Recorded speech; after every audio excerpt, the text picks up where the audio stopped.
그 오순절에 오신 분이라는 제목으로 하나님 말씀 증거하도록 하겠습니다.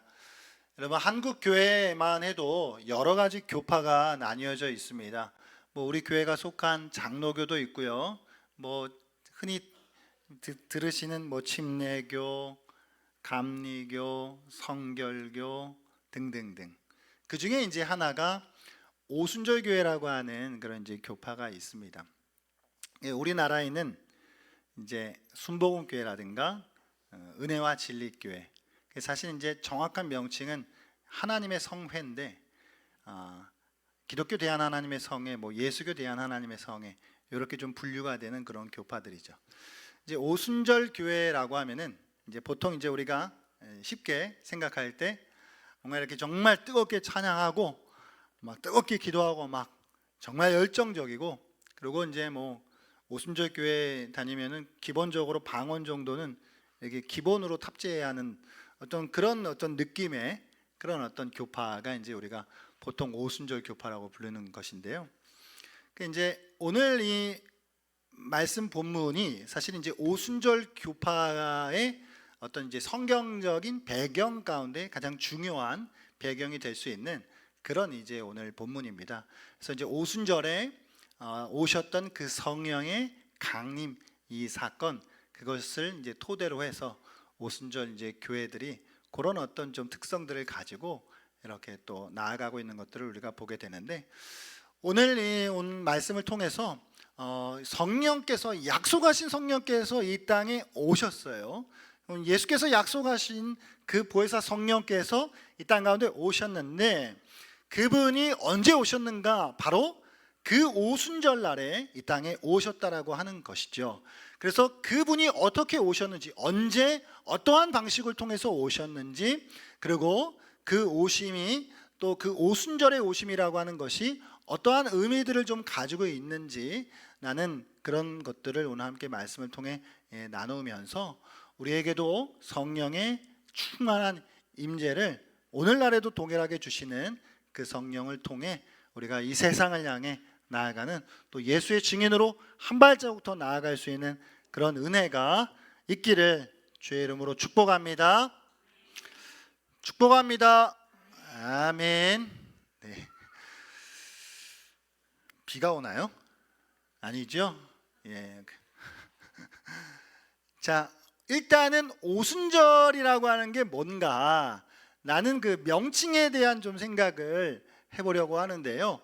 오순절이라고 하는 건 이스라엘 백성들, 유대인들에게 있어서 그 3대 절기 중 하나거든요. 그래서 유월절, 오순절, 장막절이라고 하는 이제 절기가 있습니다. 근데 이제 오순절은 언제냐면 유월절 다음 오는 안식일 다음 날. 자, 그러니까 헷갈리실 수가 있는데, 그러니까 한마디로 유월절 뒤에 오는 첫 주일날부터 계산을 시작해서 50번째 되는 날, 이게 이제 오순절이에요. 그래서 다섯오, 순, 열, 5 곱하기 10, 오순절. 그럼 사순절은요? 4 곱하기 10, 그래서 40일. 부활절 전 40일. 그래서 사순절. 그 이제 구약의 3대 절기이기 때문에 이게 보통 계산하는 방식에 따라 50번째 되는 날이라고 하면 이제 오순절이라고 이야기하고, 그 이거를 또 우리가 구구단 할 수 있잖아요. 구구단 77이, 예. 옛날에 이제 친구들한테 농담으로 야 49야, 야 이 77이야, 그래서 농담. 예. 이제 77이 49니까 49 다음 다음 날, 그래서 이제 50번째 날. 그래서 그 날을 또 다른 말로는 77절이라고도 이제 부르죠. 오순절이 될 수도 있고 77절이 될 수도 있고. 이 날은 좀 몇 가지의 측면에서 의미가 좀 있는데요. 한편으로는 이제 농사적인 측면에서의 좀 생각해 볼 부분이 있고, 다른 부분은 이스라엘 나라의 역사, 그들의 역사 속에서 좀 생각해 볼 부분이 있고, 그 다음에 인류의 시작과 인류의 구원을 완성하시는 하나님의 이 전체적인 구속사적인 측면에서 좀 생각해 볼 부분이 있고, 그리고 이제 오늘은 특별히 왜 오순절이었는가라고 할 때 실질적인 측면에서 좀 그 이유가 있었다라고 하는 면들을 좀 우리가 생각해 볼 수 있는데요. 어려울 수 있지만 그래도 잘 한번 우리가 한번 들어보시겠습니까? 이제 농업적인 측면에서 생각해 보면은 이 오순절은 이스라엘 백성들이 이제 농업으로 이제 먹고 살아야 되는데, 이른 봄, 이 6월절 그 어간에, 무교절 그 어간에는 이제 이른 봄에는 보통 보리를 추수를 하고요. 이제 늦은 봄, 이제 오순절은 좀 늦은 봄인데요. 늦은 봄 요때는 이제 밀을 수확하는 그 시기인데, 그래서 밀을 수확하는 것에 대해 하나님 앞에 감사하고 기뻐하며 지켰던 절기가 이제 이 오순절이 되는 것이거든요. 그래서 그런 측면에서는 오순절하고 또 7.7절, 그러니까 숫자적으로 날짜로 따질 때는 오순절 7.7절이라고 하는데, 농업적인 측면에서 부를 때는 뭐라고 부르냐면 그래서 맥추절이라고도 부르는 거예요. 그러니까 이게 같은 날을 막 자꾸 어떨 때는 오순절, 어떨 때는 맥추절, 어떨 때는 7.7절이니까 약간 좀 헷갈리실 수 있는데, 그게 어떻게 접근하느냐에 따라 명칭이 조금 달라지더라, 그렇게 이해하시면 되겠습니다. 그럼 이제 역사적인 부분으로 좀 생각을 해보면은 뭐냐면, 출애굽한 백성들이요, 모세를 중심으로 해서 애굽을 나왔어요. 그래서 광야 40년을 지내고 약속의 땅으로 들어가요. 가나안 땅으로. 그러면 이제 가나안 땅으로 들어가게 되면은 여기서 광야에서는 뭘 먹고 살았죠? 메인 디시가 뭐였어요? 만나와 메추락이었어요. 그러니까 하늘로부터 내려오는 거, 자기들이 뭐 노력해서 먹은 거 아니고 하늘에서 떨어지는 그거 먹고 살았는데, 가나안 땅으로 이제 들어가면 만나와 메추라기가 하늘로부터 내려왔던 것들이 이제 중단됩니다. 그럼 이제 뭐 먹고 살아요? 농사해서 먹고 살아야 돼요. 그래서 그들이 그 땅에서 처음으로 난 수확물에 대해서 하나님 앞에 감사로 드렸던, 그들의 역사 속에서 지켰던 그 절기가 이제 맥주절, 오순절이 되는 것이죠. 이제 6월절은 애굽에서부터 나올 때를 기념하는 것이고, 맥추절은 가나안 땅에 들어가서 기념하는 그 절기가 되는 것이죠. 그러니까 약속의 땅에 들어갔다라고 하는 걸 기념하는 거예요. 이제 광야 생활을 마무리하고 하나님께서 주시는 약속의 땅에서 이제 하나님의 백성으로서 뉴 라이프가 시작된 거예요. 이제 새로운 삶이 시작되었다라고 하는 걸 기념하는 절기가 이 오순절이다.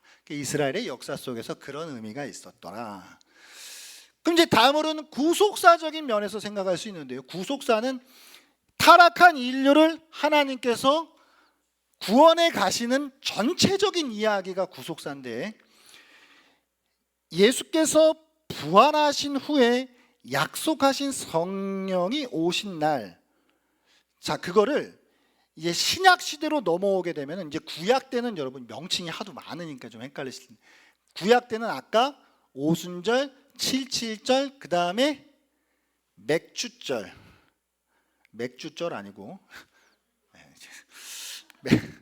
맥추절, 그리고 요게 신약으로 넘어오면 오순절 때 누가 오셨죠? 이 사도행전 전체의 제일 중요한 사건 중 하나, 성령이 강림하셨잖아요. 그래서 신약으로 넘어오면 이거를 성령 강림절, 그러니까 오순절, 7.7절, 맥주절, 성령 강림절이 다 같은 날이란 말이에요. 자, 그러면 구약 시대에 광야 생활을 마치고 뉴 라이프, 가나안 땅으로 들어가서 새로운 생활을 하게 되었던 것처럼, 그들이 그래서 오순절이 그런, 맥주절이 그런 의미가 있었던 것처럼, 이제 신약 시대로 넘어오게 되면은 새로운 하나님의 나라가 시작했다는 거죠. 완전히 이제는 국면이 바뀌었어요. 완전 이제는 그들에게 또 다른 뉴 라이프가, 신약적 의미의 뉴 라이프가 시작됐어요. 그렇다라고 하는 의미에서 이제 오순절이라고 하는 것이 구속사적으로는 이스라엘 백성들의 가나안 땅 입성과 함께 시작되었고, 또 신약적으로는 성령의 강림을 통해 교회가 시작되었고, 그 교회를 통해 복음이 전파되는데, 복음이 전파돼서 이제는 구약 시대에는 직접 낫으로 농작물을 배웠다라고 한다면 이제 성령 강림절은 불의 혀와 같은 그런 것으로 영혼을 추수하는 그날이 시작되었다라고 하는 구속사적인 의미가 있더라라고 하는 것이죠. 여기에 한 가지 더해서 한 2세기경 정도의 유대인들은 이렇게 생각을 했다 그래요. 어떻게 생각을 하냐면, 여러분 이스라엘 백성들이 출애굽하고 나서 그 다음에 율법을 받게 돼요. 율법, 모세 율법을 받아요. 그 모세 율법을 어디서 받았죠? 시내산. 그 시내산에서 율법을 받았는데 2세기경 정도의 유대 전승에 의하면 그 유대인들은 이 시내산에서 율법을 받은 날이 오순절이었다라고 생각을 했어요.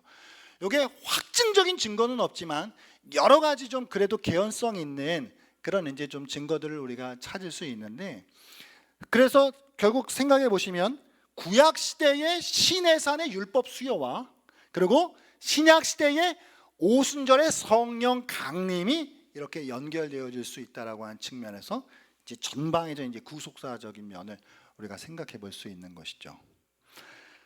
그 다음 마지막으로 이제 이제 여기까지 좀 약간 이론적이고 약간 좀 그래서 조금 헷갈리실 수도 있는데, 그럼 자 다른 거 됐고, 자 실제적인 이유가 있어요. 실제적인 이유가 유대인들의 3대 절기, 유월절, 오순절, 장막절이 있어요. 그럼 이 3대 절기 때 유대인들이 뭘 하죠? 예루살렘으로 와요. 그죠? 자, 우리가 명절 때 고향을 찾듯 유대인들은 예루살렘으로 와요. 가나안 땅 안에 있는 유대인들만이 아니라 당시에 방방곡곡에 퍼져 있었던 디아스포라 유대인들이, 경건한 유대인들이 다 예루살렘으로 모여요. 자, 그럼 이 이야기는 예루살렘에 지금 사람이 많은 거예요. 그러면 이왕 성령이 오시려면 아무도 없는데 사막에 오시는 게 아니라 어디 오셔야 돼요? 사람들 모여 있는데 오셔야 될 거 아니에요.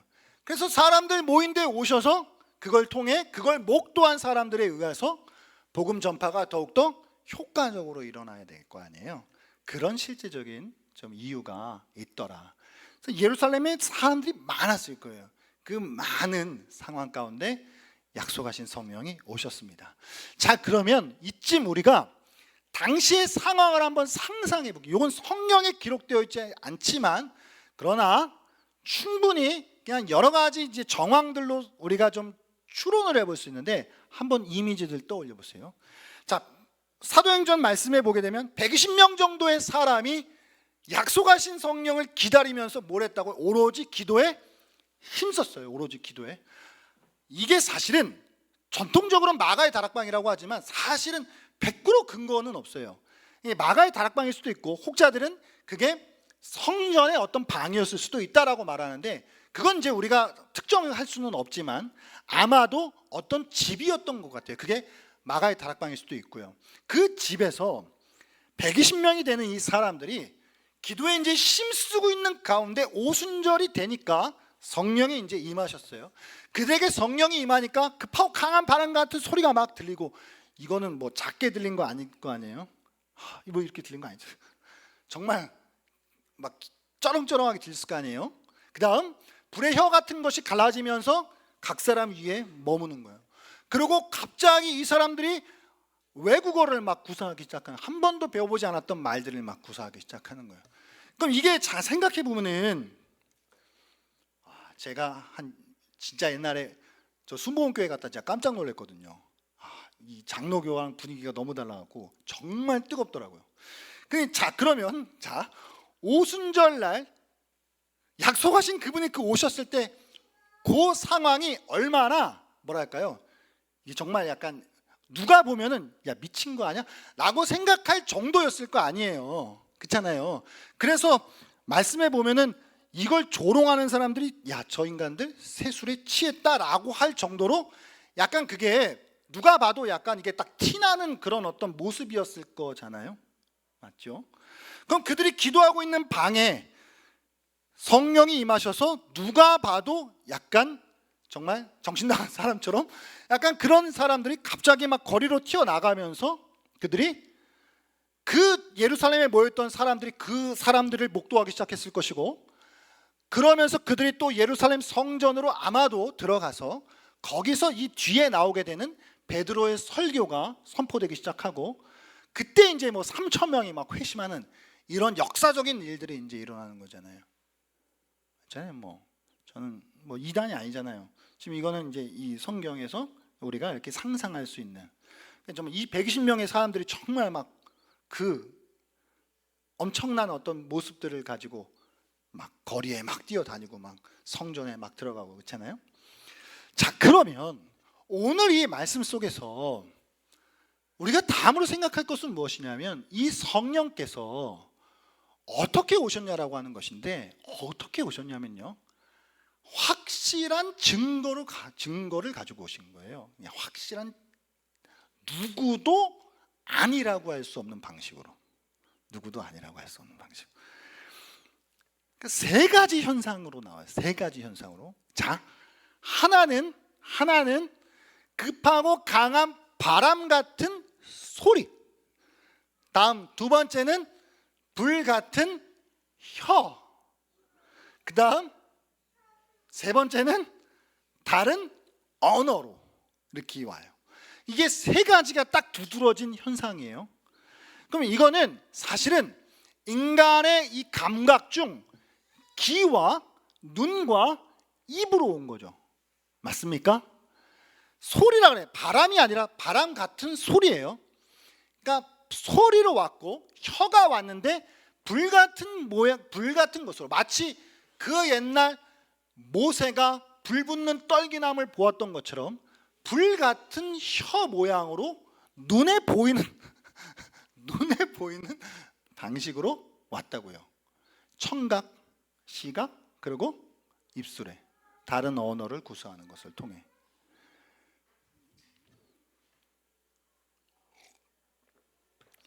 이게 왜 중요하냐면, 성령이 오셨는데 다 알아먹을 방식으로 오셨다고요. 다 인정할 수밖에 없는 방식으로 오셨다고요. 이건 중요한 거예요. 오순절, 그 오순절날 오신 이 성령은, 이거는 그 뒤에 없는 일이에요. 그러니까 예수님이 성육신 하신 일, 십자가 지신 일, 부활하신 일, 승천하신 일처럼 역사에 딱 한 번 있는 일이에요. 물론 그 뒤에 그와 비슷한 현상들이 있을 수 있지만 같은 일은 일어나지 않아요. 그러면 같은 일은 일어나지 않고 한 번만 있는 일인데 이걸 누가 안 왔는데 라고 하면 안 되잖아요. 그러니까 누구라도 인정할 수밖에 없는 방식으로 오셨다고요. 그래서 소리를 통해 듣게 하시고, 눈을 통해 보게 하시고, 입술을 통해 말하게 하셨다라고요. 자, 여러분, 그게 왜 중요하냐면은 18세기에 미국에 대각성 부흥운동이 일어났는데 그 일을 주도했던 분이 조나단 에드워즈 목사님인데요. 이 양반이 당시에 하도 막 회심하는 일들이 일어나고 전국 방방곡곡에, 미국 전역에 정말 놀라운 성령의 역사들이 일어나는데 그 중에는 가짜들이 있었어요. 이게 인간적인 감정과 약간 어떤 정신착란 형상 같은 것들, 막 귀신님에 들려서 이런 것들이 막 그 안에 혼재되어 있으니까 에드워즈 목사님이 무슨 책들을 쓰시기 시작하자면 성령의 역사 분별 방법, 혹은 뭐 신앙 감정론 이런 거에서, 그래서 이게 정말 성령이 일하시는 거냐, 아니면 그냥 자기가 미쳐서 그런 거냐, 아니면 뭐 귀신에 들린 거냐, 이런 것들을 우리가 최대한 어떻게 분별할 수 있는가라고 하는 것들을 이렇게 또 써내려가기 시작하는데, 자, 그러니까 당시에 오순절, 그 오순절에 오신 성령을 누가 봐도 이거는 약속하신 그분이 오셨네라고 인정할 수밖에 없는. 그래서 A라고 하는 사람이 있는데 A라고 하는 사람 머리 위에, 자, 120명이에요. 그러면 A 1번 머리 위에 불의 혀 같은 게 머물러요. 그러니까 누가 봐도 A 위에 성령의 세례와 성령의 충만이 있구나. 자, 2번이 있어요. B 사람이 있어요.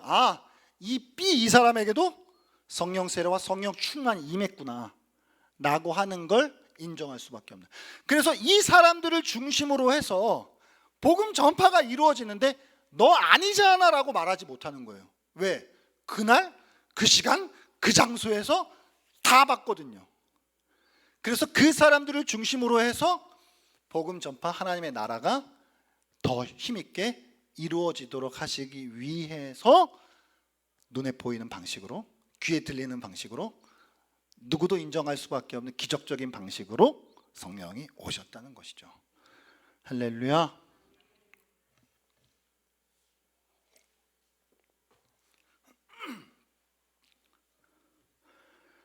이렇게 성령의 확실한 증거 가운데 오셨는데요, 우리가 사도행전을 이제 읽어가시는 가운데 사도행전의 또 다른 제목이 뭐라고 말씀드렸죠? 사도행전 말고 성령행전. 성령행전이 이게 왜 중요하냐면, 사도행전이라고 썼지만 우리는 성령행전으로 읽어야 돼요. 이게 왜냐하면 이 사도행전은 사도들의 역사가 아니라 성령님의 역사를 보여주기 때문에 그래요. 그러니까 하나님 나라의 시작과 교회의 시작이라고 하는 것이 120명이라고 하는 사람이 모여가지고 자기들끼리 작당을 해서, 야 우리가 한번 그래도 120명 정도 쪽수 채웠으니까 한번 교회를 시작해 볼까라고 해서 시작된 게 아니라고요. 이건 성령께서 성령의 방식을 통해 가장 정확한 때에 성령이 오셔서 성령이 주도적으로 시작하셨고 이루신 일이라고요. 그래서 이거는 성령 행전이라고 불러야 해요. 사도들 위해 임하신 성령께서 하신 것이죠. 이게 왜 중요하냐면, 자, 만약 사도들이, 사람이 이걸 시작했다라고 하면요, 그건 언제든지 무너질 수 있어요. 이 교회라고 하는 게 사람에 의해서 만들어졌대라고 한다면 언제든지 교회는 무너질 수 있어요. 그러나 이걸 시작하신 분이 성령이세요. 교회를 시작한 게 성령이라고요. 그러므로 인류 역사 가운데 어떠한 방해와 공격이 있어도 교회는 무너지지 않습니다. 왜? 성령께서 시작하셨기 때문에요. 성령께서 시작하셨기 때문에 이것은 성령께서 지켜내시고 성령께서 완성하실 거예요. 할렐루야. 그래서 때로는 세상 나라의 권력이 교회를 무너뜨리려 하고 성경을 불태우고 복음을 말살시키려고 하는 것 같아도 결국은 장기적으로 보면 하나님의 나라, 교회는 승리할 거예요. 그래서 성령께서 시작하신 일을 성령께서 마무리 지으실 겁니다. 할렐루야. 그러므로 우리는 이 사도행전을 읽으며 사도들에 집중하기보다는 이 일을 이루어 가시는 성령께 집중해야 하는 것이죠. 그렇잖아요, 여러분. 여러분들께서 자동차를 타시고 장거리를 운행해 갔다 오시면은 우리가 운전한 사람한테 수고하셨어요라고 이야기하지 자동차한테 수고했어라고 이야기하지 않잖아요. 여러분들께서 무슨 작업을 하시는데 목장갑을 끼고 일하셔요. 그러면은 우리가 목장갑이 일했다고 안 하잖아요. 그런데 여기서 더 나아가 하나님이 사도들을 통해 일하시는데 자동차는 기계고 장갑은 무생물이에요. 기계나 무생물처럼 우리를 통해 일하시지 않고 우리를 인격으로 세우시고 성령께서 인격으로 오셔서 일하신다고요. 너무 중요한 지점이에요. 그러니까 성령을 교회는 그동안 오해하기를 이건 약간 어떤 에너지다, 어떤 파워다, 어떤 힘이다, 이런 식으로 오해를 한 경우가 있는데 그게 아니라, 성령은 그게 아니라 성령은 인격이라고요. 인격은 뭐예요? 그분이 그냥 인격으로서 나도 인격이잖아요. 맞죠? 저도 인격인데 인격인 사람과 인격으로 오셔서 나를 통해서 하나님이 역사하신다고요. 성령께서.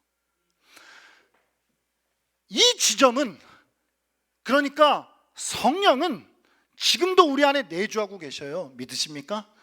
자, 여러분, 아니 비도 안 오는데 일요일 날 이 황금 시간에 여기 왜 계시는 거예요? 가끔 생각해, 인간적으로 생각해 보면은 이게 말이 안 되는 거예요. 이거 아니 뭐 제가 잘생기기라도 했나요? 아니 뭐 여기 와서 뭐 우리가 뭐 군대에 가면 초코파이라도 주지, 뭐 여기 뭐 저희가 뭐 드려요? 뭐 돈 드려요? 아니 굳이 이 시간에 여기 왜 와 계시는 거예요? 이유가 있죠. 성령께서 여러분들과 함께 하신다는 증거죠. 그러니까 여기 와 계시는 거예요. 지금 그 내주하시는 성령께서 인격 되셔서 우리를 자동차나 장갑처럼 다루시지 않으시고 우리와 대화하시고 우리의 기도를 들으시고 우리를 도우시고 내가 지금 뭘 고민하고 있는지, 심지어 내가 뭘 좋아하는지 뭘 싫어하는지, 내가 지금 어느 지점에서 약한지, 내가 뭘 잘할 수 있는지, 이 모든 것들을 다 포함하셔서 성령께서 우리 안에서 일하신다고요. 그래서 성령은 인격으로 지금도 저와 여러분 가운데 함께 하십니다. 하나님은 때로는 심지어 우리에게 말씀하시는데 성령은 말씀하시다 못해 우리를 설득하시죠. 그래서 조금 시간이 걸리지만 설득해 내셔서 우리를 통해 지금도 하나님의 교회를 이어가시고 하나님 나라를 완성해 가시는 줄 믿습니다. 얼마나 용기가 되고 위로가 되는 지점이에요. 세상으로 우리가 보냄받은 증인들이라고 하는데, 아니 세상으로 나가려고 하면 두렵잖아요. 때로는 수많은 우리의 삶의 상황들이 염려와 걱정으로 우리를 덮잖아요. 그러면 성령, 내 안에 내주하시는 성령께서 지금도 내 모든 것을 다 아시고 내 모든 상황을 다 살피시고 계시고 나의 기도와 나의 시름소리도 들으시고 나를 항상 도와주시고 계시다라고 하는 거. 심지어 여러분, 이걸 우리가 인정한다라고 한다면 그 옛날 예수의 12사도들이 부럽지 않을 수 있는 것이죠. 왜냐하면 우리 안에 한번 내주하신 성령께서는 떠나시지 않으니까. 사실 오순절 성령의 강림 사건은 그게 처음이라고 하는데 방점이 찍혀 있지 않아요. 왜냐하면 구약에도 많은 사람들에게 성령이 오셨어요. 그러니까 오순절 성령 강림 사건은 이게 집단적이고 총체적이고 그리고 매우 이 시간에 오신 성령은 떠나시지 않는다라고 하는 점에 무게가 실려 있는 것이죠. 그러면 심지어 12사도들도 예수님과 떨어져 있는 시간들이 있었을 거예요. 그러면 저와 여러분은 성령께서 단 한순간도 떠나시지 않고 우리와 같이 계시다라고 하는 측면에서 우리는 그들을 부러워하지 않아도 되는 것이죠. 이제 이 세상으로 나아갈 때 인간적인 객기가 아니라 하나님이 성령께서 나와 내 안에 내주하시고 나를 도우시는 분으로서 나와 함께 하신다는 분으로서 우리가 나아가게 될 때 성령이 주시는 용기가 생겨나는 것이죠. 이제는 해볼 만한 것이죠. 이제 객기로 해볼 만한 게 아니라 성령 안에서 해볼 만한 거예요. 살아갈 만한 것이죠. 상황은 동일해도 살아볼 만한 것이죠. 오늘 이 말씀을 통해 그 오순절날 오신 그분께서 지금도 우리 안에 충만하게 역사하실 수 있다라고 하는 그 사실을 우리가 붙들고 이 말씀 붙잡고 세상을 향해 거룩한 용기를 가지고 나아갈 수 있는 은혜가 있기를 주의 이름으로 축복합니다.